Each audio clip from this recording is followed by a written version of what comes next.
ነው የላችሁም ኮንፊደንስ አይደለ? መጥቶ ስለ ኮንፊደንስ ምን እንደሆነ ትማራላችሁ። ከቀጥላል። ኮንፊደንስ ማለት እሺ ባይነት መቀነስ ማለት ነው። ኮንፊደንስ ማለት አንዳንድ የራስህን ማስቀደም ጥፋት እንዳልሆነ ማወቅ ነው። ኮንፊደንስ ማለት ያ የይውህና የጥሩ ነኝ አስተሳሰብ እየቀነስክ ፍትሃዊ መሆን ነው። ነው እንደዛ ነው ኮንፊደንስ ማለት ነው። እንደዛ ጎበዝ ጎበዝ ትለያለህ።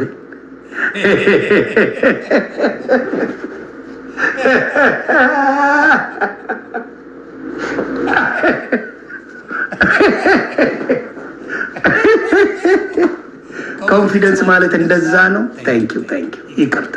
የተከበሩ ዶክተር አዶናይ ወንድማችን በሚሰጡን ኮንፊደንስ ሌክቸር in America, I appreciate you my brother. I appreciate you. So እንቀጥላለን። ሰዎች እኔ በጣም ብዙ ልነግራቸው የምፈልጋቸው ነገሮች አሉ ከራሴ ህይወት። አዶናይ ከ4 ዓመት በፊት የነበረው ህይወት ታስታውስታላችሁ። ከሰውነቴ ጀምሮ የነበረኝ አኗኗር ዘይቤ፣ የነበረኝ ኢንካም፣ ሁሉም ነገር አይታችሁታል እናንተ። እና አሁን ደግሞ የደረስኩበት ነገር አለ። እንዴት አድርጌ ነው እዚህ ደረጃ የደረስኩት ማሳየት እፈልጋለሁ። እውነቴን ነው የምላችሁ። እኔ ልንገርህ ዊሴኔ፣ እኔ ልንገርህ የኔ አባት ምን እንደሆነ ልዘግብ። ምናልባት ከረሳ ኢትዮጵያ ገባ፣ ሳንቲሙ ተዋጣ። የኔ ወንድም እውነቱን ልንገርህ፣ እንቅጭንቅጩን አይደል የምናወራው የአራዳ ልጆች፣ እንቅጭንቅጩን ልንገርህ። አሜሪካ ለመንክ ገንዘብ የለኝም ብለህ ከዛ ኢትዮጵያ ካናዳ ሲቲዝን እንዲያዝ ከዛ ኢትዮጵያ ገባ። ኢትዮጵያ ገባህና ምን አረግ? የማዘርዬና የፋዘርን ልጥጥ አሪፍ የጸዳ ቤት አሳየህን። የኢትዮጵያ ሴት ደግሞ አይናቸው እዛች ላይ ነው ዱቅ የሚለው። እንግዲህ እንደዚህ አይነት ቤተሰብ አለው ተብሎ ቫይራል መውጣት ጀመርክ። እውነቱን ልንገርህ፣ ከዛ በኋላ ብሮ የሚል እካክ ጋር ቀረብክ። ብሮ የሚል እካክ ማን ያዘዋል ነው ማን ያሸነዋል የሚባል እካክ ጋር ቀረብክ። ዋው የስ ዌይ ኖ ዌይ የሚለው እካክ ጋር ቀረብክ። ከዛ በቀን 5 ዜጋ እመጣለሁ አልክ። ከዛ ዊዳ ጨሳለሁ። በቃ አሜሪካ ላይፍ ሚዝረብል ነበረ፣ ማቀው ነገር የለም ምናምን አልከን።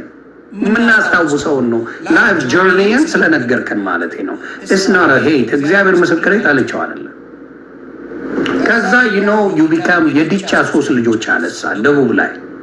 ደቡብ እነ ዩ ጩፋም እነ እስራኤል ዳንሳም እነ ጭሮ ፕሮፌት ጭሮ ነው ቁሮ የሚባል እንቁርታ፣ ብዙዎቹ ደቡብን እቃቃ የሚጫወቱበት ቦታ ማለት ነው። ደቡብ ከይቅርታ ጋር ማንም መስቶ ቃቃሚ። ከዛ 3 የዲቻ ልጆችን ማጋ ወሰድከው?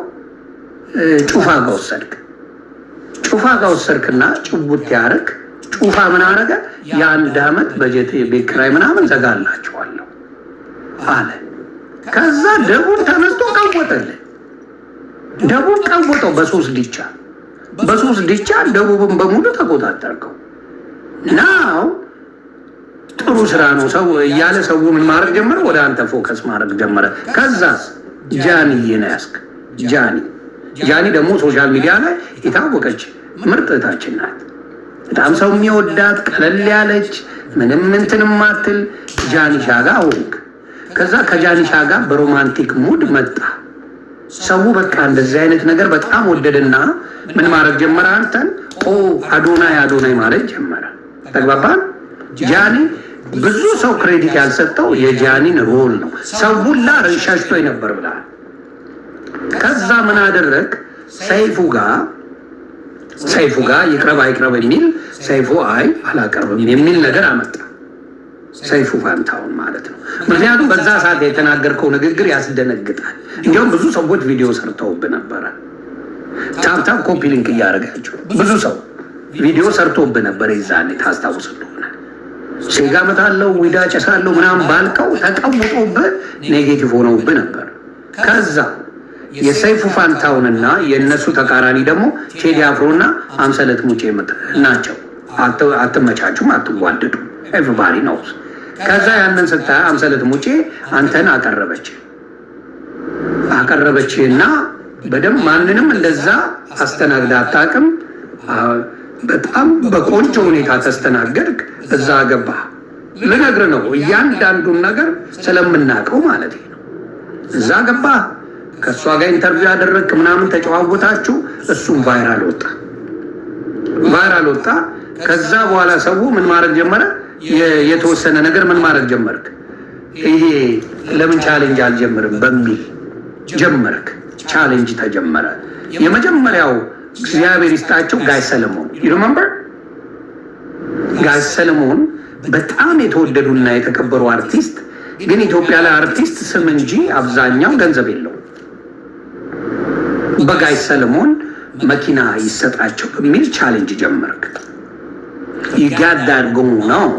ከዛ ራምዚ ሪል ስቴት 8 ሚሊዮን ብር እሰጣለሁ ባለው መሰረት የራምዚ ተደረገ። ከዛ የሆነ ኤሌክትሮኒክስ ስሙ ይጠፋብኛል ሁሌ እንደዛ እየተባለ አርቲስቶቹ ተጀመረ። ስም ትልቁ የምናውቀው ህይወት ነው ያለው። ገባ። ስለዚህ በጥሩ ነገር ምን አደረግንኛ እና ይሄ ማን ነው? አይሾ ስፒድ መጣ። አይሾ ስፒድ ላይ በጣም ሰው ያንተን ምናየ ልባየው እኔን ጨምሮ። አንተ እንግሊዘኛውን ትችላለህ፣ ቋንቋውን ትችላለህ። ስለ ራስ ሳይሆን ስለ አይሾ ስፒድ የኢትዮጵያውን ለእሱን ለማሳወቅ ወደፊት ለማምጣት ያደረግከው ነገር አስጨበጨበልህ። እውነቱን ልንገር፣ ከልክ በላይ አስጨበጨበልህ። ለምን? ቀልባለህ። ስለዚህ ያንን ነገር ተደረገ። ከዛ ምን እየሆንክ መጣ? እያደግክ መጣ። ሁሉም ተቀበለ። ናው ለልቡ ሙማን ብለህ መጣ። ማንም የተቃወመ የለም። ልቡ ሙማን there was nobody። በመሀል ተሙ ጥያቄ ጠየቀ። ጥያቄው ላይ ሰውየው በኋላ ወገቡን አልኩት you can't መጥቶ ኤክስፕሌን አደረገ። yes ስንወርድበት ደንግጦ ኤክስፕሌን ማድረግ ጀመረ ሰውየው። ናው ያ ፊክስ ሆነ። ናው ሲስተማቲካሊ ምን ብላችሁ ቀየራችሁ? እሰይ ቱር ብላችሁ ሞቲቬት እናርጋችሁ ብላችሁ ጀመራችሁት። ናው we gonna question ብሩን በእንትን ተቀበላችሁ። በምን በልብ ለልብ ምናምን ብላችሁ ብሩን የመቬሪያን እጥብ ተደረገ። ይመቸው፣ ልጆቹ ይታገሙ፣ እግዚአብሔር ይባረክ። እኔ አሁን ለልብ ሙማን ካልከኝ ይሄን አላምናቸውም እነሱ አደው። እኔም ማምነው የልብ ሙማን የመሰረት መብራቴ ነው። የመሰረት መብራቴና ህይወት ታደሰ የምትባል አሜሪካን ያለችው እነሱን አምናቸዋለሁ። አብሊቭ እንደ ያኛውን ካልከኝ አላምነው። አሁን ግብች ቦቹ ሳይድ አላምነው። ህዝቡ ታጥቧል። ግን ይመቸው፣ ነገ ደም እንባ ሲያለቅስ ያየዋል። ምክንያቱም አጋር lot of information about that ብዙ ኢንፎርሜሽን አለ። ከየት ተነስቶ የት እንደመጣ ሰውየው ክለብ የነበረው ሰው ክለብ ሲያስጨፍር የነበረ ከዛ በኋላ ክለቡን ትቶ በቤተ ክርስቲያን ውስጥ ገብቶ የማይጠየቅ አዋሳ ገብርኤል ገንዘቡን ጥብዝ እያደረጉ ሲነግዱ የነበሩ ሰዎች ናቸው። በቃ ሀሰለሮች ናቸው። የተመቱ ግሩፖች ናቸው። የማፊያ ግሩፕ። እሱን እነግርሃለሁ። ነገ ደምን ባያለቀስክ ትወጣለህ። ፎና ያው አጨብጭብ። ምክንያቱም የጭብጨባ ታይም ጭብጨባ ነው ብሎ ነበር እኮ ማኛ ትላለህ። ከዛ የሚጠይቅ ስለሌለ የሚፈሩ ስለሚመስላቸው ከኔ ጋር ፍራቻ የለም። ምክንያቱም በገንዘብ የሚያነካካኝ ነገር ስለሌለ ፍራቻ የለኝ።